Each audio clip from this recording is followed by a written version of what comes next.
What's up, everybody, and welcome back to StudioBrev. My name is Danny Brevick, aka Big Brev, and we have a highly anticipated analysis video today of Big Bad John by Geoff Castellucci, so let's just dive right in.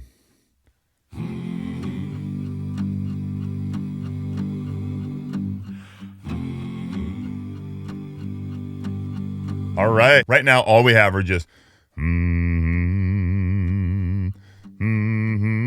they're stacking harmonies, up the octave, and over that is just kind of the chugging of the acoustic guitar. Very simple so far, just the hums and the acoustic guitar. Very nice so far. I am locked in right now, so he's got my attention already. Every morning at the mine, you could see him arrive. He stood 6'6", weighed 245, kind of broad at the shoulder and narrow at the hip.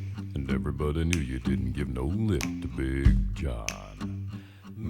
Cool, sweet. Okay, so the hums they cut out, and it's just the acoustic for the verse. Good. It's a good choice by Geoff. So Geoff arranged, produced, filmed, performed, and edited all of this. So this is a one-man job here for Geoff Castellucci.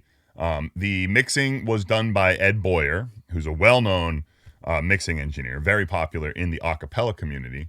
And it was filmed at Patty Cake Productions, which I believe is Ellie's own business. I think Ellie from Voice Play, I think that's his business, if I remember correctly.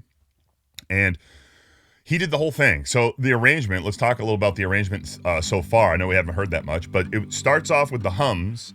The hums cut out, and just the guitar comes in, while the narrator is able to kind of tell the story. So right now, Geoff on the far right of the screen, so right over here, he tells a story of this big dude. So he's 6'6", weighs 245. So a big dude, actually literally the same size as me, although today I weighed in at 248. We're pretty much the same size. So he's a big dude, broad at the shoulder, narrow at the hip. Everybody knows you don't give no lip, so you just do what he says. So let's listen to all that again. Guitar and hums.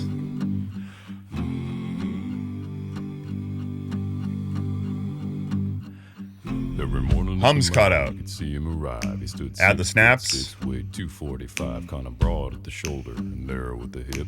And everybody knew you didn't give no lip to Big John. Big John, Big John, Big Bad John. Big John. Oh my God. Hoo-wee. So low G1 Geoff right here. So that low G, that is in chest voice. Let's listen to that low G again, because that is badass. Big John, Big John, Big Bad John. That's literally in chest voice. So that's not subharmonics, which really just means that he's using the thyroarytenoid muscle to vibrate the vocal folds. So this is super deep for the thyroarytenoid. This is, I would say, maybe 0.1% of the population can actually sing a low G using straight chest voice, aka thyroarytenoid muscle. I call this is what I call a fat neck bass. Fat neck bass. Fat neck bass. So you can tell by the color of Geoff's voice right here that this is at the bottom of his range that day. So there's probably days where he has gone lower, but he picked a day to record where this was really close to the bottom. And I think that was a choice. I think it's a good choice, because what it does is it makes John out to be kind of an outlier, right? Like this note right here is an outlier note. Most people can't do this, right? And so he's picked the note on a specific day where it just sounds like this is at the very bottom, which I think gives a good representation of Big John. And as I said, I call this fat neck bass. So what we're going to do is we're going to slightly tilt back. You're going to feel your neck getting nice and fat. You're going to kind of tilt up a little bit. This is going to help your larynx just anchor down. When you're doing that, you can get a couple of notes extra out of the bottom, and you'll get this similar color. So if I don't do that, I kind of just get Big Bad John. Not quite the right color. So what I'm going to do is I'm going to lift the mic up just a tad. So now it's above my mouth. I'm going to slightly tilt back. I'm going to fatten my neck a bit, and it's going to help me get maybe a few extra notes in the bottom. It's going to sound a little more grounded. Big Bad John. And you can hear this is right at the bottom for me. Big Bad John. As we all know, basses, when we have these super, super deep notes, as I've said before, we do those in the morning. So if I had to do Big John, if I was doing this arrangement, I would do all the low G's first thing in the morning. I would go through the arrangements, and those are the parts that I would do first, because we want to put a good product out, right? We want everything to be as good as it possibly can, and every bass sings better low notes in the morning. And the reason for that is because when we sleep, the vocal folds, right, they are surrounded by what's called the superficial laminal propria. And when we lay down flat in bed, it fills up with fluid throughout the night. Fluid builds up in there. When we stand up, that fluid naturally dissipates throughout like the rest of our body, right? And so when we wake up, our vocal folds are actually a little thicker just because that superficial laminal propria has more fluid in it, right? It makes the vocal folds literally thicker. So we can sing deeper in the morning. That's why they call it morning voice.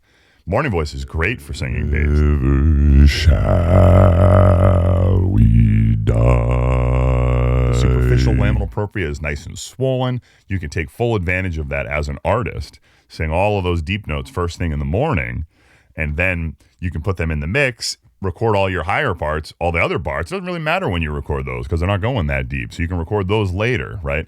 And I think that that's probably what Geoff does. I know that's what most of the basses in this industry do. But listen to how resonant that low G is. Big John, Big Bad John. And look, he could have done this in subharmonics. Like he could have decided to go Big Bad John and given us a subharmonic low G down there. But he made the decision to really press into it and really give it that Big John persona, right? This, to me, a low G in chest is the outlier, right? Now, a billion people are going to be like, well, I have a low G, and they're going to like go, Big Bad John, and they'll use like chest fry to get down there. He's not doing that. He's using chest voice. He's using all thyroarytenoid. Big Bad John. And as you heard, I've lost that note just since the beginning of this recording, right? So, I would say about 0.1% of the population can actually sing a low G in pure chest voice. In Geoff Castellucci, well, clearly he's one of them. Well, nobody seemed to know where John called home. He just drifted into town and stayed all alone. Didn't say much. All right, so for the second verse, now we're stacking the hums. And actually in that hum, you'll notice I'm not in my thyroarytenoid, so my chest voice.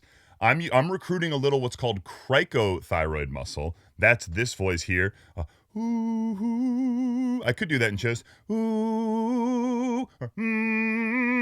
But it's not going to blend as well. So instead, I'm going to bring the cricothyroid down to this note. A lot of people know the cricothyroid as falsetto. I think falsetto is a confusing term for a lot of people, falsetto and head voice. So for me, I prefer to use the musculature because then I know exactly what people are talking about because that is not up for interpretation. So he's bringing the cricothyroid down. And that blends much, much better. And he's stacking that with. Well, nobody seemed to know where John called home. He just drifted into town and stayed all alone. Didn't say much, kind of quiet and shy. Have a miner's pickaxe. Just said hi to Big John. Sweet. So now we're stacking, right? We're building up the arrangement. So Geoff is building it out now, continuing to tell the story. The trajectory of the story is now growing, right? We've established who John is. And now they have added the harmonies, so the hums, the guitar, and the miner's pickaxe. And so they're using these sounds he is using these sounds to grow this arrangement. Now, I want to kind of show you how this is a little different from the Jimmy Dean version. And you could see him arrive. He stood 6'6" and weighed 245, kind of broad at the shoulder and narrow at the hip. And everybody knew you didn't give no lip to Big John. So Geoff is taking it down the octave, essentially. Like in the spoken bits, kind of broad at the shoulder and narrow at the hip. And everybody, but he's kind of broad at the shoulder and narrow at the hip. And everybody know you didn't give no lip. So he's bringing it way, way, way lower than Jimmy Dean is. And even on the a big bad John, he's taken that down so you can hear kind of how he does this. Big John,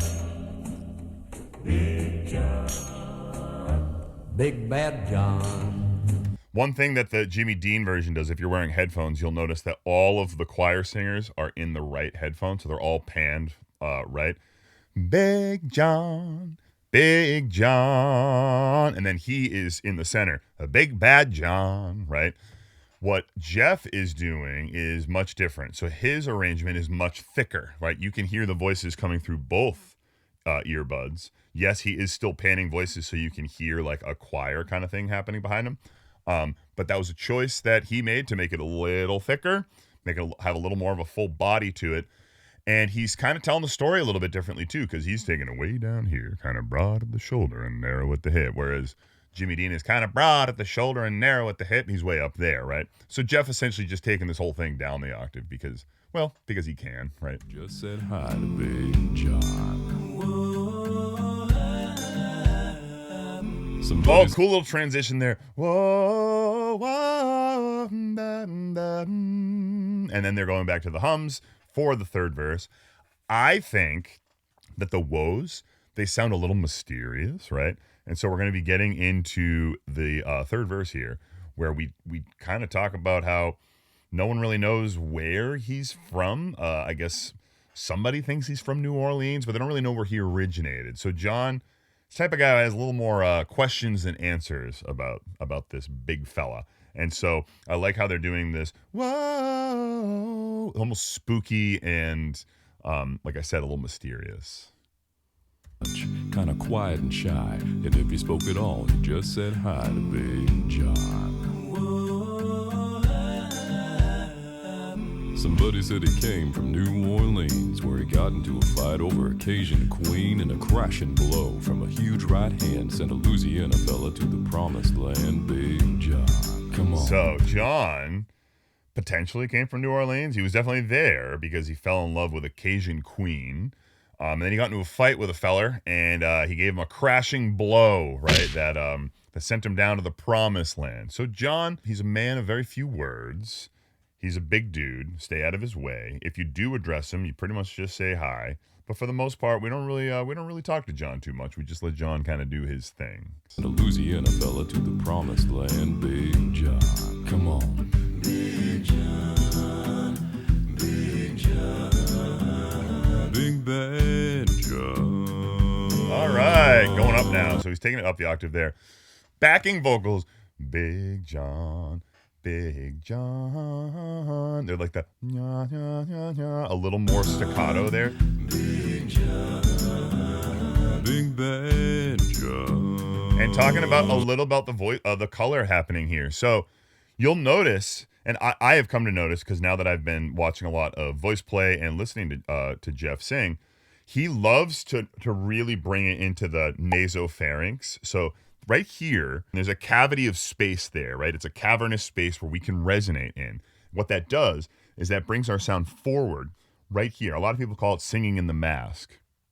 An exercise I'm going to give you right now that can help you find this is sing on an NG.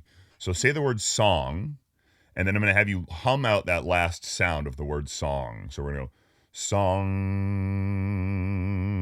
Not on an N, not N, but N. And you'll feel a vibration happen when you do that. Song.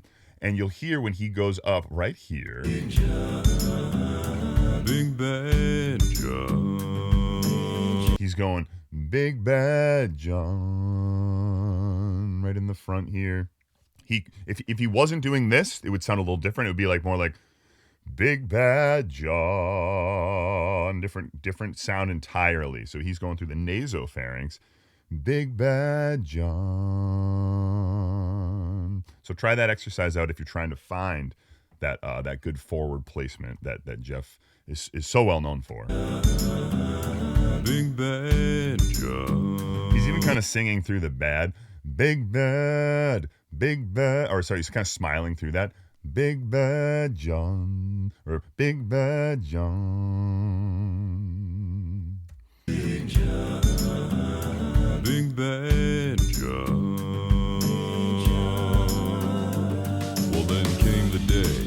bottom of the mine. Notice how the backing singer's now, Big John, ooh. It sounds now like they're about to sing about something maybe a little sad. It's getting a little somber.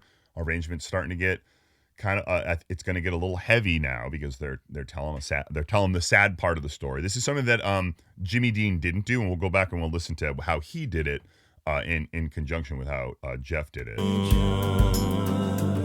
Well, then came the day at the bottom of the mine when a timber cracked and men started crying. Miners were praying and hearts beat fast, and everybody thought they'd breathe their last, except John. All right, so we were living kind of in minor there for a bit, which is kind of sad. So you get the minor. Anytime you hear a minor chord, think sad. Anytime you hear a major chord, think happy, right? So they're coming out of that more minor sound, that somber sound, to going into major, because now we're talking about John, right? He's this heroic figure, right?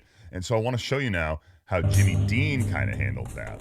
Then came the day at the bottom of the mine when a timber cracked and men started crying. Miners were praying and hearts beat fast, and everybody doesn't sound as sad. They'd breathe their last. It's not as sad sounding there, right? Geoff does a good job of making it sound a little somber, a little more sad, and I think that's a really cool choice. Big Bad John.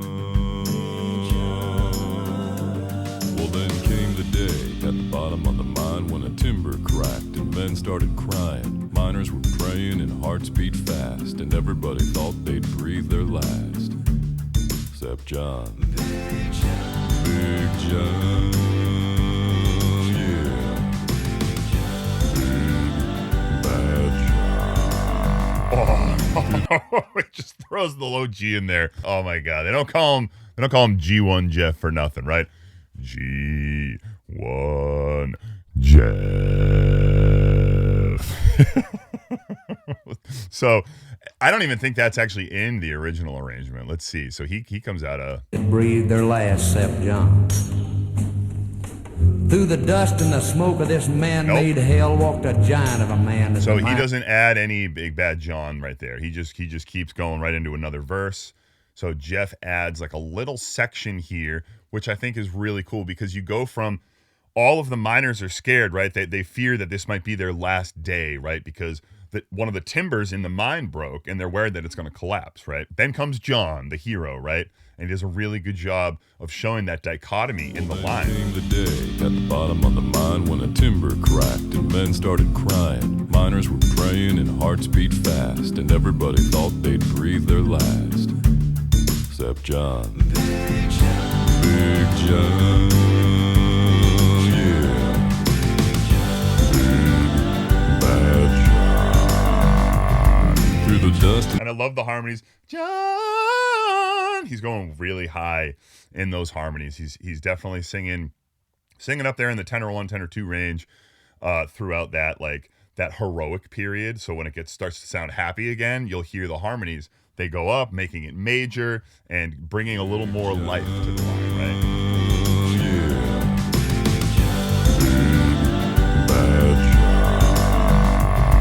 Through the dust and the smoke of this man-made hell walked a giant of a man that the miners knew well. Grabbed a sagging timber and gave out with a groan, and like a giant oak tree he just stood there alone. Big John. Even this phrase here, it's like it sounds heroic, doesn't it? He does a really good job of giving everyone there a lot of faith. Like, don't worry, John can handle this. It's like, sure, we got this crazy thing happening down in the mine, but then comes John. He steps right in there. He holds up that timber, and everyone's good. We're fine, right? He does a good job. So now at this point, there's more happening in the arrangement, right? We've got the guys singing, John! They're sounding really happy. We've got the coal miners mining. We've got the guitar. It's a little more up-tempo. The strumming pattern of the guitar is a little more up-tempo. It just sounds a little more exciting. So he's made this arrangement at this point of the song sound much more exciting. I would say Geoff has given this song a much better trajectory, like a story trajectory with the arrangement than the original. And I really like where this is going. Hell walked a giant of a man that the miners knew well. Grabbed a sagging timber and gave out with a groan, and like a giant oak tree he just stood there alone. Big John. Big John. Big John. Big Bad John.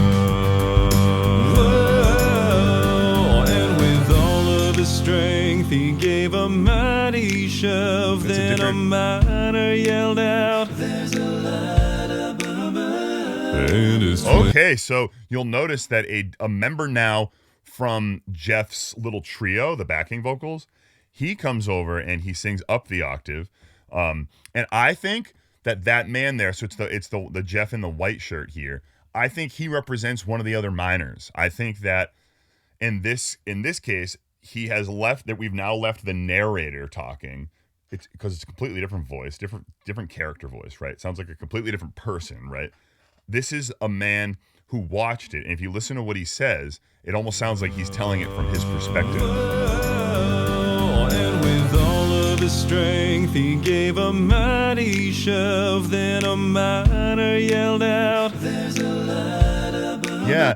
Whoa, whoa, whoa. And he's a completely different color. It's a different character right here, right? And with all of his strength, he gave a mighty shove. Then a miner yelled out, yeah. And with all of his strength, he gave a mighty shove. Completely different voice than what the narrator does. And then the other dudes, all three of the background singers, do the light up above, which is, I think, a cool choice too, because now it's like all of the miners are all kind of yelling now that there's this light up above. Gave a mighty shove, then a miner yelled out, "There's a light above us." There's a light up above. I love these harmonies. It's really cool. And as 20 men scrambled from a would-be grave, there was only one left down there to save.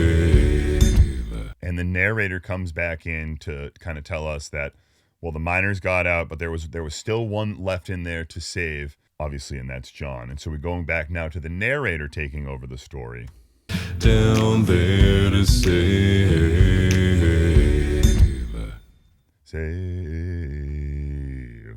And he's going way down on that line. Big John, Big John, Big John. Ooh, that's cool. All unison.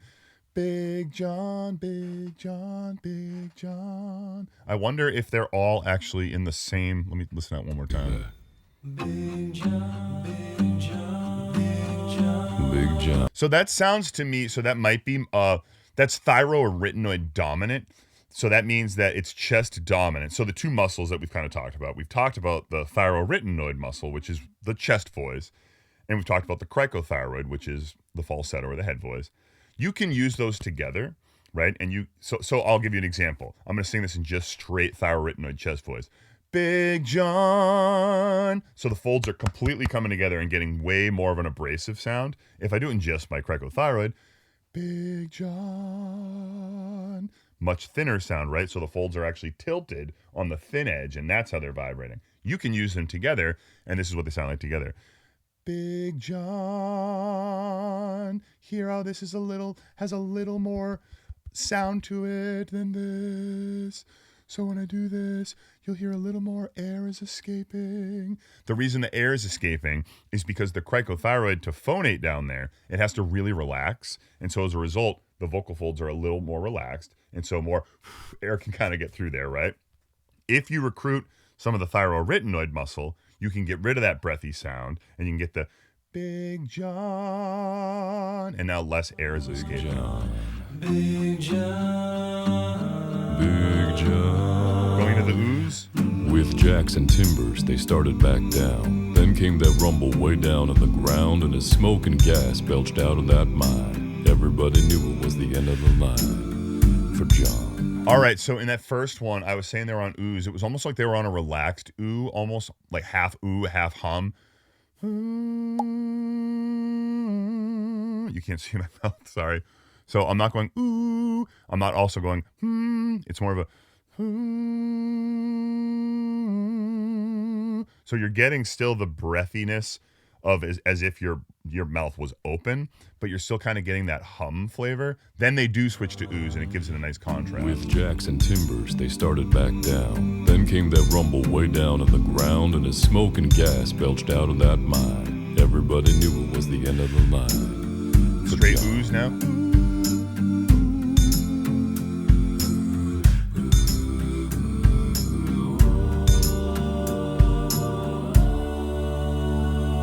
Now they never reopened that worthless pit.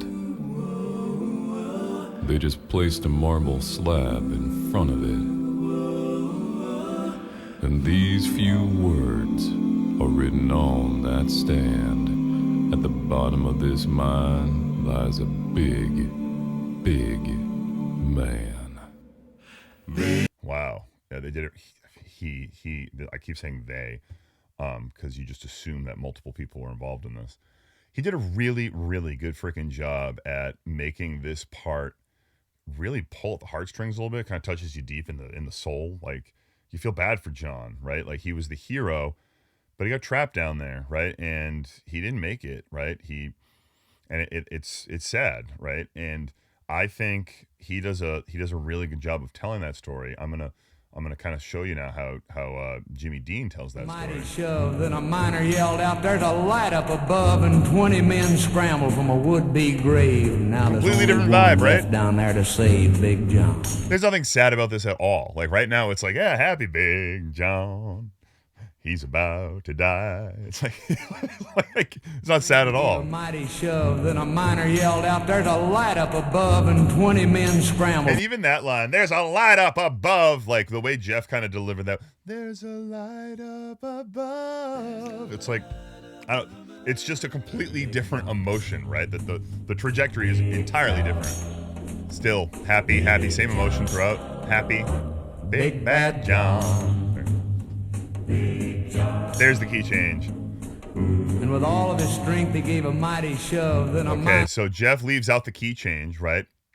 But he adds a whole lot more emotion, right? There's a whole lot more. He didn't need the key change to give it any emotional trajectory. He just used the arrangement, the changing of the backing vocals, and really like the harmonies. Like he used the minors a lot more in this, making it sound much more somber. Listen. And as smoke and gas belched out of that mine, everybody knew it was the end of the line. It sounds sad.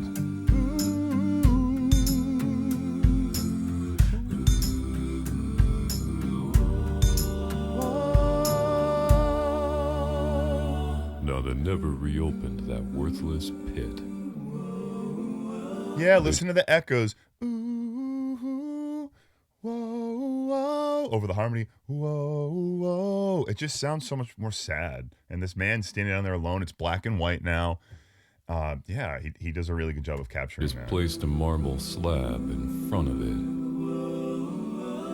It's that like, whoa, whoa. I think that represents the miners and how sad they were.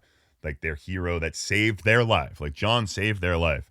And now the miners, I mean, they didn't even really know this guy, right? He was just the type of guy that the only word they ever said to him was hi, right? That's mentioned in the song. Yet he saved their lives, right? And down in this worthless pit of a mine, right? Like they're bitter about this mine. They don't look at this mine and think good memories at all. Instead, all they think about is how John saved their life and then he didn't make it. These few words are written on that stand. At the bottom of this mine lies a big, big man. Yeah, it's so they covered the mine with a marble slab, right? Now let's look at how Jimmy Dean addresses that. Worthless pit, they just placed a marble stand in front of it. These few words are written on that stand.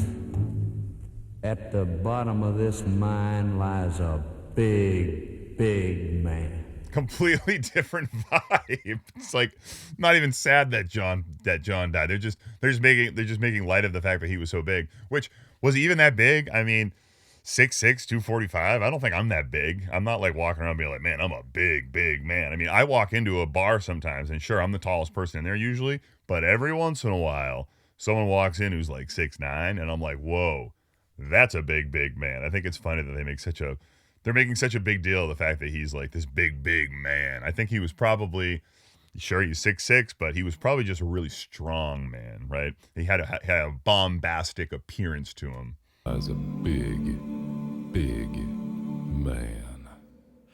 Big John. Nice. And now they go back to the remembering Big John for who he was. Right now we're going back to that major sound where it sounds kind of happy. We're remembering John in a happy light. Big John, Big John,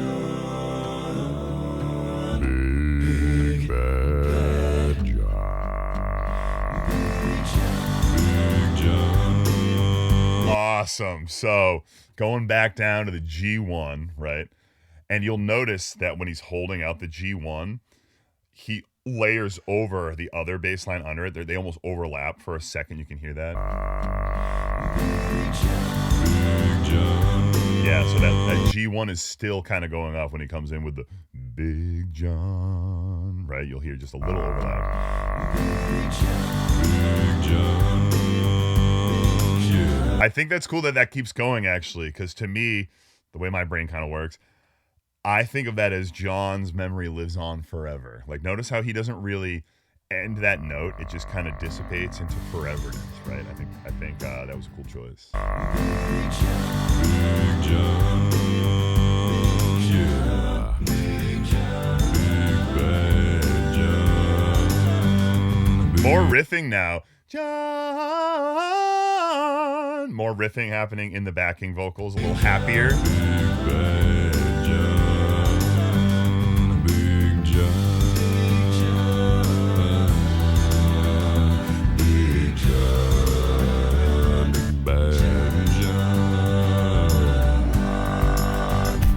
Oh, man. And on the final one, slightly different vowel on the low G. On the final ja, he's going to like an ah down there. Whereas before, it wasn't the ah, it was the ah.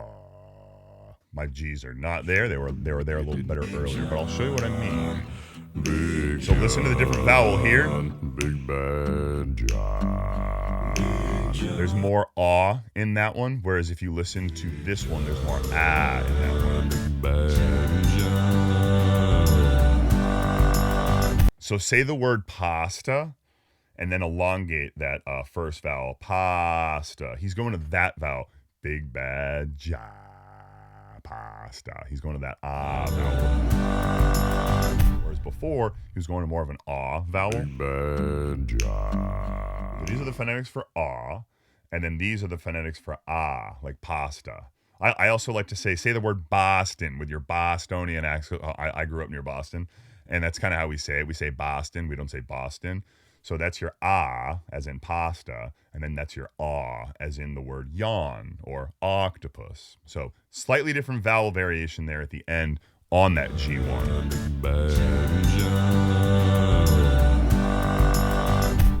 Scooping down to it, also cool. I think that it's really cool that they end on that harmony with the G1 too, because again, Big John, he was an outlier, right? He was the type of guy, there wasn't a lot of Big Johns out there. There was only one Big John, and like I said, very few people can sing a G1 in proper thyroarytenoid, aka chest voice. And Geoff Castellucci is one of those 0.1% people who can actually do that.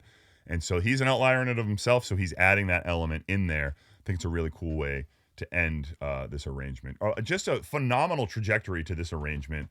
Great singing, great harmonies, really cool color choices. As I was saying, like I believe that he recorded on the day where that low G was at the bottom. I think he did that on purpose because I know that Geoff can sing deeper than a low G. He has anyways. I know he has days where he can. He picked a day where that low G was like right there at the bottom, and that's a cool color choice now. I think that adds a lot to it. Thank y'all so much for checking out my analysis video of Geoff Castellucci's Big Bad John. Special shout out to all y'all that requested it in the comments. If you enjoyed this analysis video, definitely like and subscribe so you can watch much more analysis videos where I actually usually team up with my partner in crime, Professor Jen. Unfortunately, Professor Jen has been under the weather, and so I had to do this one solo, but typically she'll be here with our cat, Gus Gus. Now, if you yourself are trying to get better at singing, then you're going to want to check out StudioBrev, where you'd actually get to work with me and Professor Jen several times every single week for an entire year. Now, if you're trying to be a bass singer and you're trying to learn all things bass, then you're going to want to check out Bass Singer Academy, where I team up with my good friend Peter Barber, whom many of you probably already subscribe to here on YouTube. I also just wanted to thank all of y'all who have supported me, whether it was on Venmo, through my Amazon wishlist, or joining my Patreon community. That is the best way to support my channel.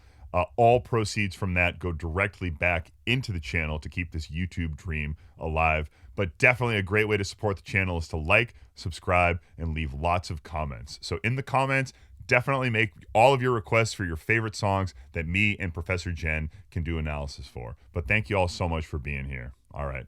Peace.